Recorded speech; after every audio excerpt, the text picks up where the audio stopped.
Bismillahirrahmanirrahim. Wa hadhihi hayatu sholatil munfaridi.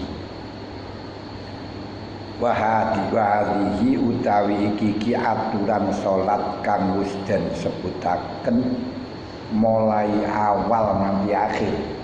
Ini ku dari pertama kita diperintahkan berdiri tegap dengan menghadap kiblat dan konsentrasi setelahnya menghadirkan hati.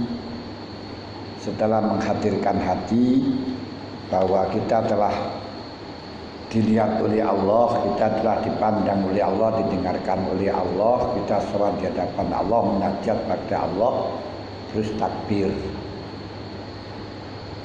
baca doa iftitah, ta'awud, Fatihah, baca surat sebagaimana yang sudah disebutkan kemarin, selesai. Rukuk, i'tidal. Dalam i'tidal untuk mazhab Syafi'i bagi imam dan makmum sama ketika mengangkat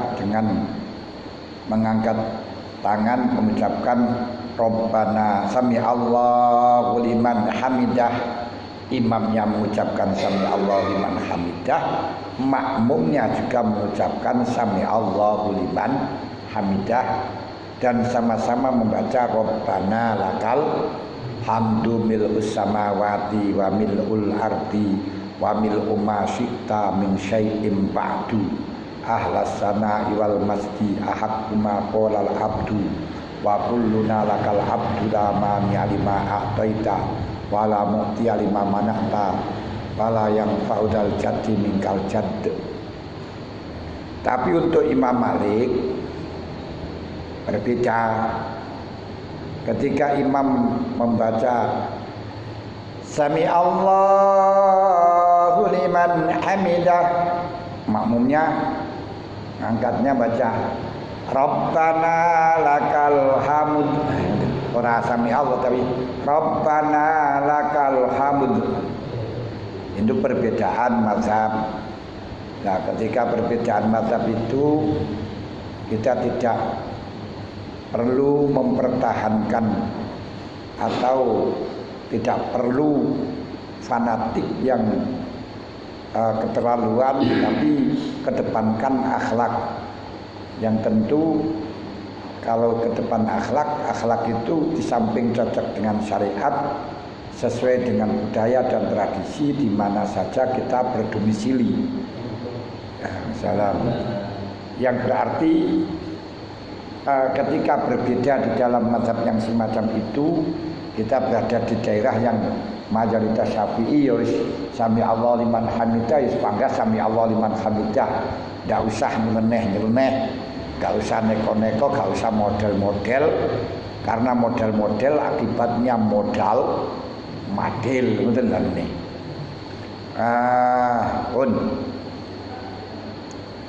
Kemudian setelahnya i'tidal, terus sujud pertama dengan baca subhana rabbiyal a'la bihamdi 3 kali, terus duduk dengan mengucapkan doa 8 hal.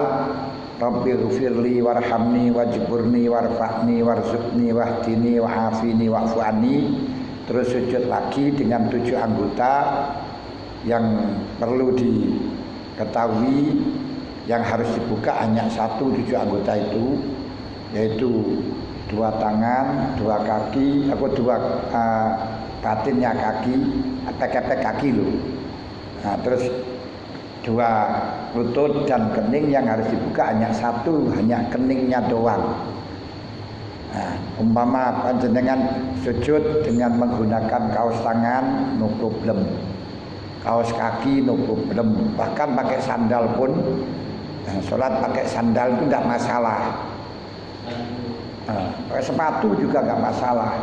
Loh, Nopo itu najis. Ini apa sepatu najis? Sepatu tidak ada yang najis. Yang najis itu ya celek, kencing itu aja. Sepatunya gak kena apa-apa ya kak.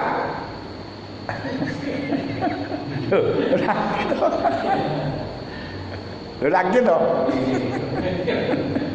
Masih sandal di masa najis to sandal. Boten ketinggalan ning. Lah dene kenyan koyo lha iku sing najis dudu sandale tapi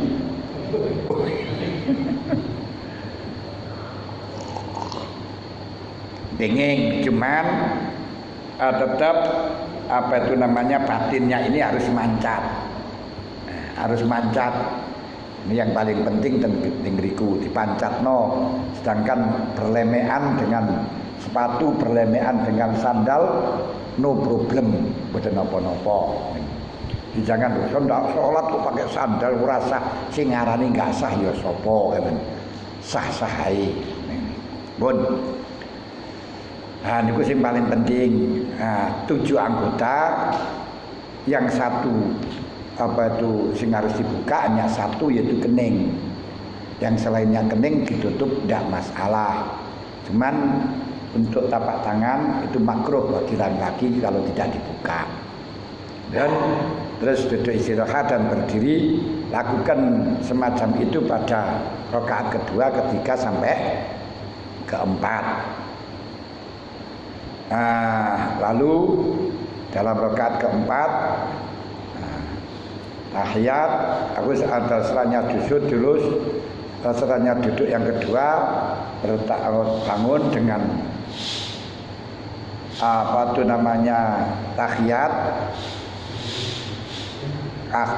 akhir yang harus dibaca itu hanya 5 lafaz, yaitu tahiyatulillah salamun alaika ayyuhan nabiyyu wa rahmatullahi wa barakatuh salamun alaina wa ala ibadillah sholihin asyhadu an la ilaha illallah wa asyhadu anna muhammadar rasulullah. Pun iku mawon.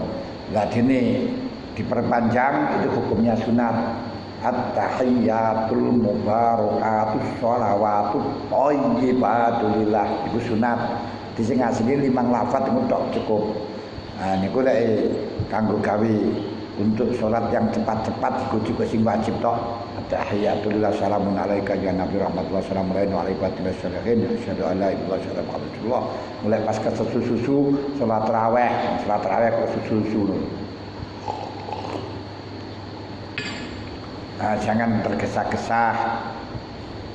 Kenapa jangan tergesa-gesa? Karena sekarang masih lagi di daerah kita masih dikasih kesempatan oleh Allah Ta'ala panjenengan sowan datang Allah, aku datang ke rumah Allah, makanya dinikmati. Masalahnya kalau nanti Allah marah, panjenengan ditimbali tidak datang-datang, akhirnya nggak boleh datang ke masjidnya, tidak datang, nggak boleh datang ke rumahnya. Sekarang sudah banyak rumah-rumah Allah ditutup, Allah nggak menerima, nggak boleh orang-orang datang. Itu kenapa? Ya mungkin karena tidak pernah aku ditimbali, dipanggil gak datang-datang, akhirnya sekarang ditutup oleh Allah. Sudah gak boleh. Nah, kita alhamdulillah rumah Allah di daerah kita masih dibuka. Makanya jangan tergesa-gesa dalam melaksanakan, ya santai-santai saja, dan jangan sekali-kali kita dipanggil tidak datang, khawatir nanti terus ditutup kita nggak boleh datang. Sehingga ketika kita senang-senangnya datang, ingin-inginnya datang, ternyata tidak boleh datang. Sekarang banyak orang-orang yang ingin datang di rumahnya, oleh Allah rumahnya ditutup, tidak boleh. Caranya nutup gampang. Sebarkan di daerah situ ada kena corona, ngono wis sudah nggak boleh datang, udah tutup misalnya.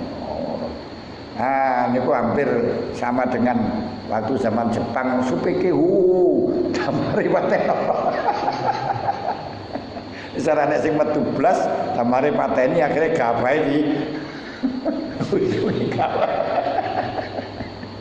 usungi Jepang. Ngriki. Lalu disebutkan ngriki bahwa kaifiyah yang semacam itu adalah kaifiyahnya sholat sendirian,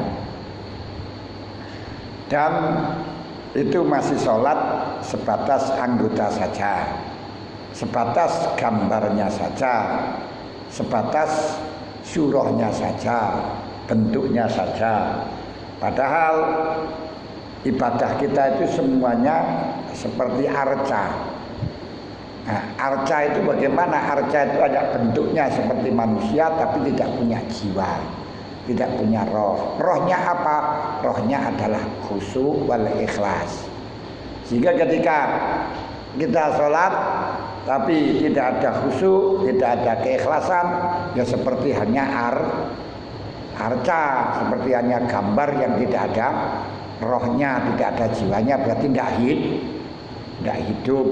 Nah, bukti tidak hidup sholat kita, bahwa hati kita itu tidak connect kalau kita sholat, sama sekali tidak connect. Mendengarkan Allahu Akbar, keagungan Allah itu gak connect ya. Pada Allahu Akbar ini besarnya Allah seberapa, ini gak connect sama sekali. Subhana rabbiyal azim wa bihamdihi, Maha suci Allah yang maha agung. Keagungannya Allah ini gak connect di dalam hati. Ini menunjukkan bahwa ibadah kita itu sebatas lahirnya saja seperti arca yang enggak ada waru arwahwa alati bial hayat sirrul ikhlas. Lha mriki wa imatu sholati utawi pokoke salat iku al khusyuk wa hudurul qalbi lan hadiri hati. Pokok salat itu khusyuk. Makanya Kanjeng Nabi Muhammad sallallahu alaihi wasallam sebagaimana hadis yang diriwayatkan Ibnu Mas'ud, beliau mengatakan innallaha la yaqbalu min sholati ahadikum sudusaku wala usyura wa inna ma yataqabbalu minhu ma yata'akkalu minhu, bahwa Allah tidak menerima sholat panjenengan. Allah tidak akan menerima sholat panjenengan dengan persentase 6% atau 10%. Oh, enggak, seperenam itu 20%, apa? 19 atau 18%. 6, pokoknya seperenam atau sepersepuluh, 10%, seperlima ya 20%. Tapi yang diterima oleh Allah ketika engkau konsentrasi, engkau sadar bahwa engkau sholat, engkau sadar bahwa engkau menghadap kepada Allah. Jadi delok sangka niki Masya Allah, sholat kula lan panjenengan ora enek sing nek diandalno.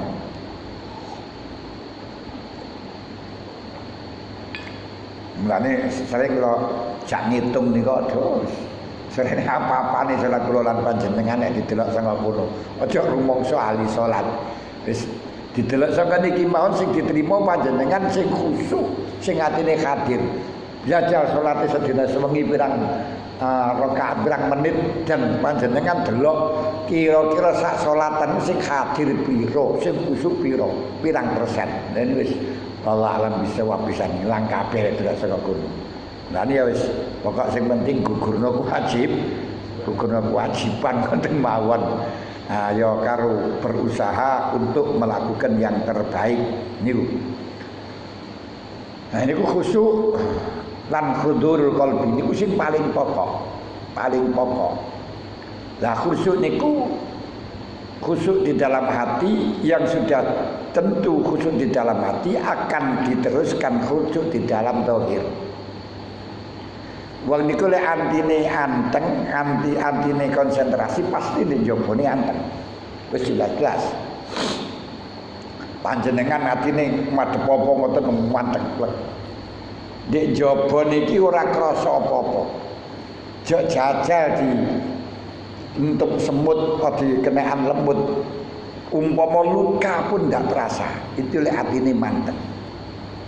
Seperti yang terjadi pada santrinya atau pada umatnya Nabi Yusuf alaihissalatu wassalam, ketika mereka itu menyebarkan isu atau menyebarkan isu atau infotainment tentang iskunnya, gandrungnya Dewi Zulaikha terhadap Nabi Yusuf.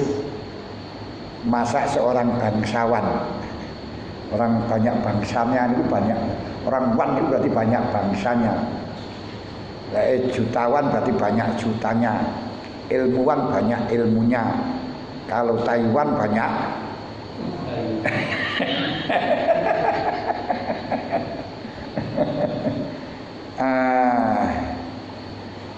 Tai itu 9.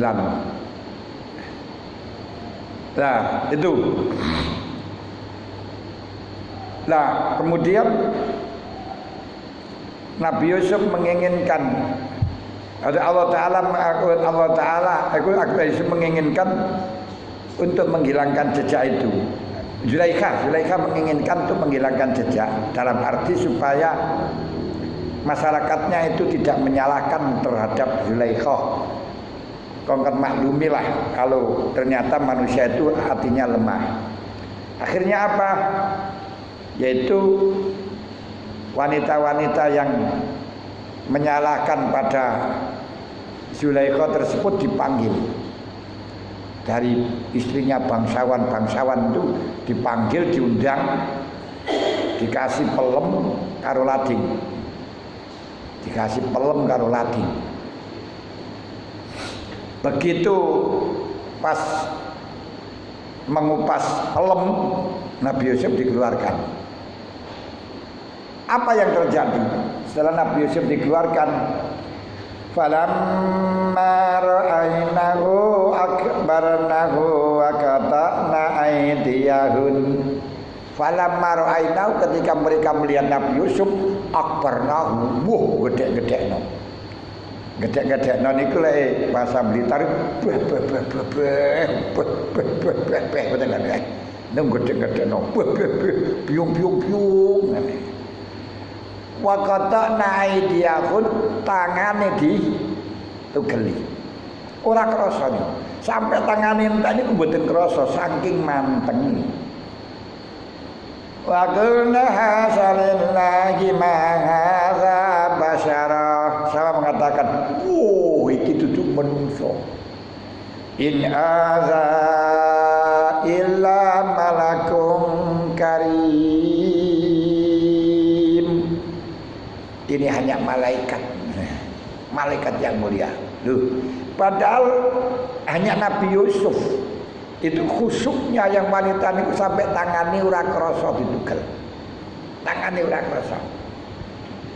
Nah kalau kita sholat dijemput ditemukan lemut titik wis gatel, jelas saat ini enggak connect nih gue. Lah niku ketika dianu seperti itu enggak apa seperti kena lading saja nggak terasa. Itu umatnya Nabi Yusuf. Nah, lalu kalau kita ya sholat ya pokoknya sementing melakukan perintah, berusaha untuk melakukan yang terbaik, betul mawon berusaha, kita berusaha walaupun kenyataannya nggak pernah baik-baik, ya sudahlah, kita sudah bisa sholat, terus alhamdulillah. Namun orang sholat untuk khusyuk 100% tidak akan pernah bisa. Memang ulama sufiyin mubalaghah banget-bangetaken bahwa orang sholat yang tidak khusyuk itu haram. Memang betul. Kenapa? Karena Allah Ta'ala tegas mengatakan wala taqrabus sholata wa antum sukara hatta ta'lamu ma taqulun. Itu haram ini. Wala taqrabus sholata, jangan sekali-kali kamu mendekati salat, yakni melakukan salat. Wa antum sukara, sedangkan kamu dalam keadaan mabuk. Hatta ta'lamu ma taqulun, sehingga kamu sadar dengan apa yang katakan. Berarti dari ayat ini jelas larangan kita untuk larangan pada kita untuk melakukan sholat dalam keadaan tidak sadar dengan apa yang dikatakan. Nah ini kadang Masya Allah kita nggak sadar sampai takoni sampean waktu julus benasas ini jalur opo nggak kok. Minta apa kamu? Yang kamu minta itu apa? Yang dimintakan 8 loh. Rabbil firli warhamni wajburni warfa'ni warzuqni wahdini wa'afini wa'fu'ani.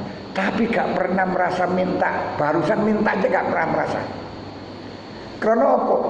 Suara yang keluar dari apa? Lesannya ini ku refleks. Allahu Akbar, Allahu Akbar. Loh, ini jelas Anda tidak sadar dengan apa yang kau katakan. Kalau tidak sadar dengan apa yang kau katakan berarti larangan wala taqrabus sholata wa antum sukara. Nah ini sholat dosa gak sholat dosa ini. Sholat berdosa, berdosanya apa? Karena kita tidak sadar apa yang kita katakan. Tidak sholat dosa karena apa? Wa qumu lillahi qanitin aqimus sholat, diperintahkan untuk melakukan sholat. Lalu bagaimana? Yo, gak bagaimana. Ya kita berusaha saja. Ya ngono ae. Berusaha datang. Secara gampangan ngoten ketika kita ditimbali gak teko yo ngenyek haram dosa. Teko yo ngisin-ngisini ora iso kon bantu yo ora iso kon apa-apa yo ora iso ngesakno malah nek. Nah, ngoten lho. Nah, dijak saya jan iki gak teko iki yo. Piye teko iki yo piye ngono lho nek. Nah, teko gak iso apa-apa gak teko. Kaya diundang ora gelem teko. Mulane yo cara wong diundang kenduren kae, diundang tahlilan kan mboten diundang tahlilan, mboten nate diundang kenduren to. Dimohon datang untuk bantuan membaca tahlil. Nah, kita bingung murah apal lah. Lah ya, ora apal tahlil iki bingung. Iki gak teko diundang. Gak penak ora teko, akan jadi masalah. Teko ora apal tahlil. Iki bagaimana ya wis teko ae surut-surute bakal berat. Lah nek ora kono piye? Ya maca sing iso ngono mawon. Iki ngoten salat iki ya lakoni sing iso. Makanya yang paling pokok di dalam salat niku siji, takbir. Wis yang lainnya hilang, pokok yang penting takbirnya itu harus betul-betul panjenengan hadirkan. Jadi bagaimana? Madhep, jangan langsung takbir. Madhep menghadap pada tempat sujud, hadirkan bahwa engkau adalah menghadap Allah. Kalau tidak bisa, kau adalah dilihat oleh Allah, didengarkan oleh Allah. Kalau tidak bisa lagi, kita hadirkan seperti halnya kita berada di depannya orang yang paling kau sungkani. Setelahnya bisa, terus batu kebantingan, hilangkan. Nah, kenapa kamu dengan itu sungkan padahal Allah lebih berhak untuk disungkani, dia tidak bisa apa-apa. Setelahnya hadir kayak ngeten, terus panjenengan angkat tangan pasrah kepada beliau, pasrah angkat tangan. Baru setelahnya pasrah angkat tangan, baru Allahu Akbar, baru bar ya wis. Nah itu nadi terserah pun. Niki wis sah salate. Karena harus ada yang hadir. Lek gak enek sing hadir plus gak sah. Pokoke enek sing hadir ngenten tok. Makanya cukup takbiratul ihram tok hadir niku sawise niku buar ya wis. Dia buktine terus marono nang sawah nang tegalan wae. Apa yang dikatakan gak sadar ke masalah, Bu. Tingkatan kita Sayyidina Ali karramah wajah itu ya pernah wengkres ngoten niku. Ngatakan wong salat niku ora khusyuk ora sah. ora diterima. Sar Kanjeng Nabi disanjangi lho apa awakmu iso khusyuk. Kalau kamu bisa khusyuk akan saya hadiahi selimut dari Yaman. Hadiah selimut. Akhirnya sholat. Wah dari awal hampir akhir itu guys. Mas salam wis khusyuk. Pas arep salam lho gini. Sayang sing diwenehno gur selimut kok Yaman ora kok Sam. Niki silang sajarate lho, sayang sing digawe apa selimut kok Yaman kira-kira. Ya silang suwe. Nah, terus orangnya gitu, gimana Ali? Enggak bisa. Tingkatan Sidina Ali mon mboten saged. Sing saged khusyuk nggih Kanjeng Nabi. Kanjeng Nabi niku jangankan salat, tidur saja hatinya datang pada Allah kok. Adi qalbuhu la yaghfulu wa la yanamu walakin lil khidmati ala dawamin muraqib. Beliau sehari mawon sik hadir nang pangeran. Beliau sholat antara ngadep nang belakang dengan yang di depan sama. Orang yang di belakang datang tahu. Kita ora, kita tafatur lek apa maripati ora ketok. Tapi hatinya tidak karu-karuan. Loh kalau nanti sholatnya dengan memejamkan mata bagaimana? Makruh. Jam mata niku khawatir tapi ora apa-apa. Kecuali kalau khawatir ngantuk. Loh, tapi memejamkan mata itu tidak menjamin, Pak. Khusyuk enggak menjamin khusyuk. Karena khusyuk ini urusannya hati gitu loh. Maka panjenengan buatan kuasa, buatan hadir di hati ini walaupun ada di depannya nggak kelihatan. Semisal panjenengan rumahnya di depan jalan, di sebelah jalan banyak beberapa kendaraan yang lewat. Apa panjenengan paham sih buat mau kan enggak kan? Kenapa? Karena enggak mikirkan ke sana. Ngoten lho. Sing pikir iku atine. Nah, kemudian maja'alallahu fi rajulin min qalbayni fi jawfi. Allah tidak pernah menjadikan hati seseorang itu double. Kalau sudah hadir pada dunia tidak hadir kepada Allah, kalau hadir kepada Allah tidak hadir kepada dunia. Maka di situ hadirkan kita kepada Allah seakan-akan kita sowan kepada Allah dengan berdoa Bismillahirrahmanirrahim. Alhamdulillahirabbil alamin. Ar-Rahmanir-Rahim. Niku seperti kita